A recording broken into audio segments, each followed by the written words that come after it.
Hello students, welcome back to my channel Bright Aspirants. Hope you all are doing good. My name is Jyoti Sani. In this video, I'm going to teach you the 5 levels of relationship marketing, that is internal, performance, integrated and societal marketing.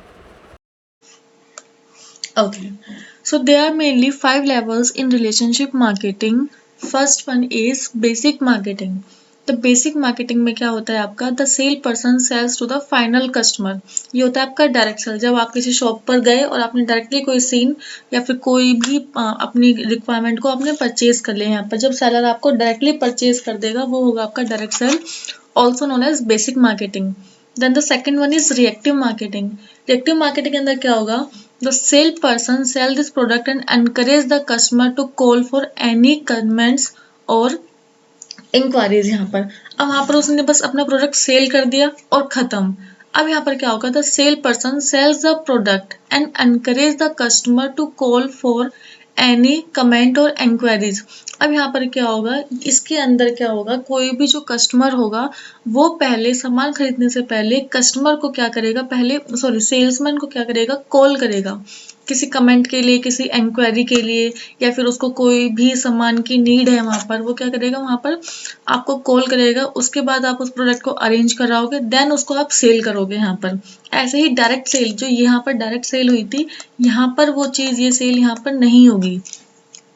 Accountable marketing में क्या होगा, the sale person calls the customer to ensure whether the product is working as per satisfaction.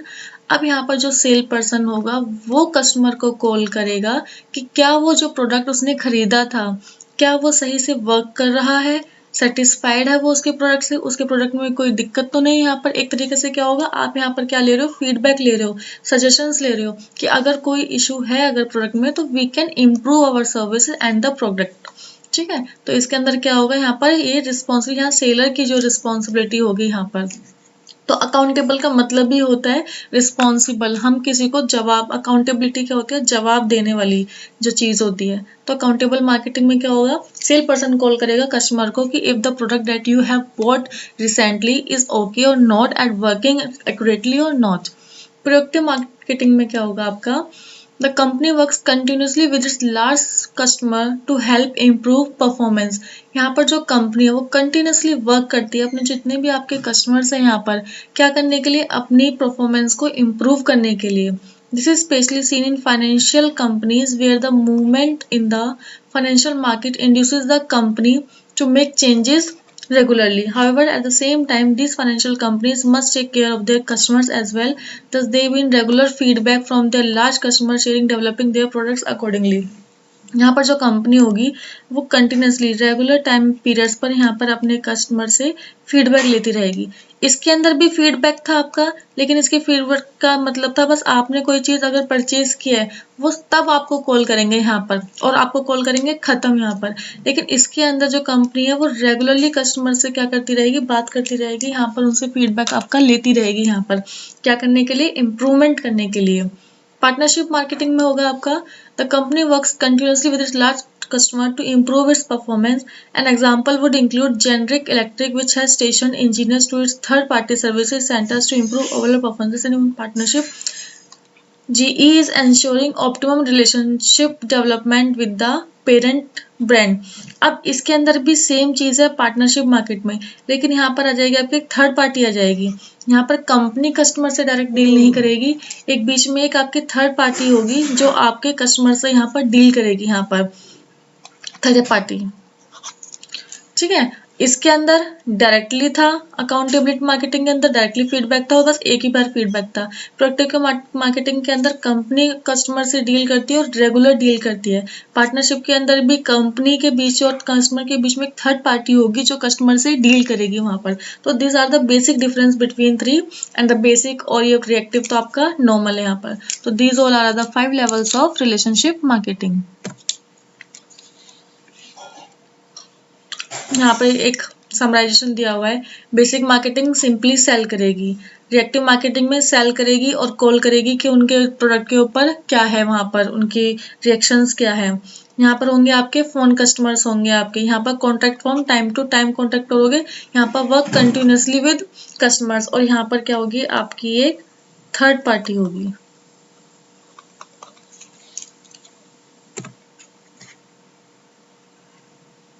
अब आती है आपकी internal marketing. Internal marketing क्या होती है आपकी? Internal marketing happens when the company treats its employee as an internal customer, and accordingly each department works in tandem with the other to give products and results which are best for the company as well as for the customer. देखो यहाँ से जो question आता है वो basically सिर्फ ये आता है, जो आपका ये वाला जो डायग्राम दिया हुआ है इसके अंदर आप क्या देख रहे हो? ऑर्गेनाइजेशन, एम्प्लॉयज और कस्टमर्स। ऑर्गेनाइजेशन और एम्प्लॉयज ये इंटरनल मार्केटिंग में है, तीनों के तीनों आपके क्या है यहाँ पर? इंटरनल मार्केटिंग में। ऑर्गेनाइजेशनल और एम्प्लॉयज के बीच में क्या होगा? Enabling the promises. ऑर्गेनाइजेशन और कस्टमर में क्या करेंगे यहाँ पर? ऑर्गेनाइजेशन कस्टमर को प्रॉमिस कर रही है, एम्प्लॉयज है जो कस्टमर को क्या कर रहे हैं? Delivering the promise. एक बात बताओ, ऑर्गेनाइजेशन यहाँ पर क्या बनाएगी? प्रॉमिस करेगी। अब ये जो प्रॉमिस है, ऑर्गेनाइजेशन तो रूल्स रेगुलेशंस, हम ये सेटिस्फेक्शन देंगे, हम ये सर्विस प्रोवाइड कराएंगे, ये सब बोल दिया। अब इन चीजों को एक्चुअल में कौन करता है? आपका एम्प्लॉय करता है। और ये चीजें डायरेक्टली होती किसके पास, किसके लिए है यहाँ पर? कस्टमर के लिए। तो ये ट्राइंगल आपका ये चीज बोलता है कि जो ऑर्गेनाइजेशंस हैं वो आपकी कस्टमर्स के लिए यहाँ पर क्या बनाती है? प्रॉमिस बनाती है, प्रॉमिस करती है कस्टमर्स को, और कस्टमर्स के प्रॉमिस को फुलफिल कौन करता है यहाँ पर? आपका delivering the promise employ. Organisation ने यहाँ पर एम्प्लॉयज के लिए प्रोमिस बनाए और एम्प्लॉयज ने प्रोमिस को यहाँ पर कस्टमर्स के लिए डिलीवर किया। तो this is all about the internal marketing. यहाँ से कोई ऐसा क्वेश्चन नहीं आता है, सिंपली बस ये चीज एक अंडरस्टैंडिंग पर्पज है, और क्वेश्चन अगर आएगा तो सिर्फ इस डायग्राम से रिलेटेड आएगा आपका। हाँ, ये इंपॉर्टेंट है अब आपकी performance marketing. Performance marketing focus on the return to the business from the marketing activities undertaken as well as the effect of the same on the in society. अब आपने क्या किया? मार्केटिंग एक्टिविटीज की थी, उनके क्या रिटर्न आपको मिल रहे हैं यहाँ पर, इस चीज को जज करना, इवेल्युएट करना क्या होता है? आपका परफॉर्मेंस मार्केटिंग होता है। The marketer has to give answers to the top authority for the amount spent on. यहाँ पर जो मार्केटर का जो टॉप अथॉरिटी होगी, जो मार्केटर है आपका, वो टॉप अथॉरिटी को यहाँ पे रिस्पॉन्स करेगा कि जितना भी पैसा आपने स्पेंड किया है उसका कितना रिटर्न हमें मिला है यहाँ पर। तो उस चीज़ के लिए यहाँ पर जो मार्केटर होगा उसको, वो आपका अकाउंटेबल होगा, यहाँ पर रिस्पॉन्सिबल होगा उन चीज़ों के लिए। सारी एक्टिविटीज जितने भी, उसमें ऐसा ना हो कि पैसा इतना लगा दिया एडवर्टाइजमेंट पर लेकिन उसे लीड आ ही नहीं रही है, उससे जनरेशन आ ही नहीं रही है, सेल आ ही नहीं रही है। तो यहाँ पर ऑब्वियसली बात है, जो टॉप अथॉरिटी है वो तो मार्केटर को जाकर पकड़ेगा आपका। Also, every business has some responsibility towards the society in terms of legal, ethical and social conduct। यहाँ पर होगा जितने भी आपके बिजनेस होते हैं उनकी अपनी रिस्पॉन्सिबिलिटी हो, चाहे वो बिजनेस छोटा हो या बड़ा हो, सोसाइटी के प्रति, या फिर उनको लीगली उन्होंने सारे काम फॉलो किए हैं नहीं किए, एथिकल काम कर रही है नहीं कर रही, कि अपने वैल्यूज के साथ मोरली कोई काम कर रही है नहीं कर रही सोशल कंटेक्स्ट में आपकी। तो यहाँ पर भी क्या है? आपकी रिस्पॉन्सिबिलिटीज हैं। Being a crucial holistic marketing trait, every marketer must ensure that activities undertaken by him to promote the product does not harm the sentiments। कि कभी भी ये चीज़ नहीं होनी चाहिए कि तुम एक प्रोडक्ट को यहाँ पर एडवर्टाइज कर रहे हो तो उस प्रोडक्ट को एडवर्टाइज करने का तरीके में कोई भी एक ऐसी चीज़ नहीं होनी चाहिए जिससे क्या हो, जो जनरल पब्लिक है उसको, उनके सेंटिमेंट्स को, उनकी वैल्यूज़ को किसी भी तरीके से कोई हार्म हो, यानी कि उनको कोई चीज़ बुरी नहीं लगनी चाहिए। कि अगर तुम क्या पता यहाँ पर रेसिज्म का यहाँ पर कोई कंटेक्स्ट डाल रहे हो कि ओके, या फिर आप कास्ट रिलेटेड कोई अपने एडवर्टाइजमेंट में कंसेप्ट डाल रहे हो आप, तो यहाँ पर ये चीज़ें नहीं होनी चाहिए, वरना ये चीज़ें सेंटिमेंट्स को हर्ट कर सकती हैं यहाँ पर लोगों के। फिर यहाँ पर आता है, अब जो ये है आपका, ये हायरार्की है, ये आपने लर्न करनी है यहाँ पे। ये हायरार्की एज इट इज पूछी जाती है, awareness, trigger, search engage, consider and buy. इसमें क्या होगा आपका? Performance marketing, a wide term in the market would the apparent to digital marketing. एक second, sorry. A wide term in the marketing world that appertain to digital marketing, online marketing, email marketing, advertising programs in which advertisers pay marketing campaign। अब ये performance marketing के अंदर ये सारी की सारी चीजें आपकी यहाँ पर आ जाएंगी।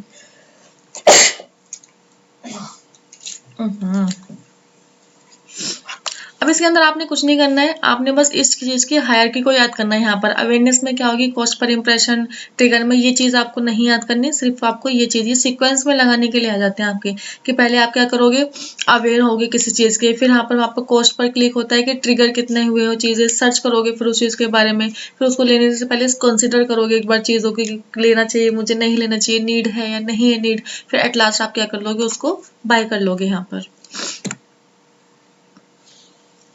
अब इसमें इंटीग्रेटेड मार्केट के अंदर there are two main factors associated with integrated market, carrying out different marketing activities to communicate and deliver value. सबने यहाँ पर डिफरेंट मार्केटिंग एक्टिविटीज को लेकर आना, जो क्या करेंगे, कम्युनिकेट करने में हेल्प करेंगी आपको और वैल्यू को डिलीवर करेंगी। When this marketing activities are coordinated they give maximum effect. अब जितनी भी आपकी मार्केटिंग एक्टिविटीज है, जब हम इनको अच्छे से यहाँ पर कोऑर्डिनेट करते हैं यहाँ पर, तो आपको क्या देती है, मैक्सिमम इफेक्ट देती है। अब इसके अंदर आप सिर्फ इनको याद करोगे, ये इतना सब कुछ करने की यहाँ पर नीड नहीं है आपको। 4 P's कौन से होते हैं आपके, क्वेश्चन यही बनता है, प्रोडक्ट, प्लेस, प्रमोशन, प्लेस।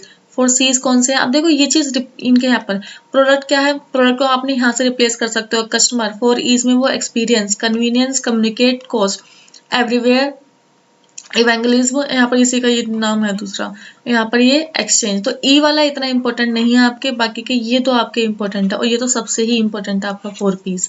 तो यहाँ पर बस अब तीनों को याद रखोगे, एक्स्ट्रा आपको करने की नीड नहीं है यहाँ पर। सोशल मार्केटिंग, यहाँ से कभी क्वेश्चन आया नहीं है आपका सोशल मार्केटिंग कंसेप्ट से, एक बस नॉर्मली जनरली कुछ चीजें पूछ ली जाए तो उसका कुछ कह नहीं सकते। The concept of social marketing holds that marketer has to make better marketing strategies by considering social welfare.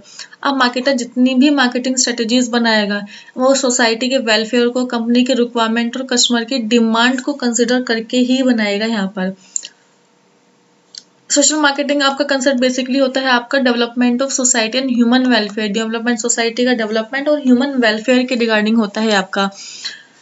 It focus on what is responsible for business in society, यहाँ पर बिजनेस का, सोसाइटी का क्या रिस्पॉन्सिबिलिटीज है, इस चीज पर वो फोकस करता है। Responsibility marketing creates a big public image. अब देखो, जो बिग पब्लिक इमेज यानी कि जो गुडविल होगी आपकी, वो क्या डिपेंड कर रही है, वो कैसे बनेगी आपकी, कि आप सोसाइटी के लिए कितने बेनिफिशियल हो यहाँ पर, तभी आपकी गुडविल बनेगी यहाँ पर। और customers mind by the increase sales. अच्छा, ये सब कुछ नहीं है, ये अपना जितना भी पढ़ा है हमने, प्रोडक्ट, प्रोडक्शन, सेलिंग, मार्केटिंग, इसकी एक समरी बनी हुई है यहाँ पर, आप इसको पढ़ लेना एक बार, क्योंकि ये सारा। If you like this video, then don't forget to like, comment, share and subscribe my channel Bright Aspirants.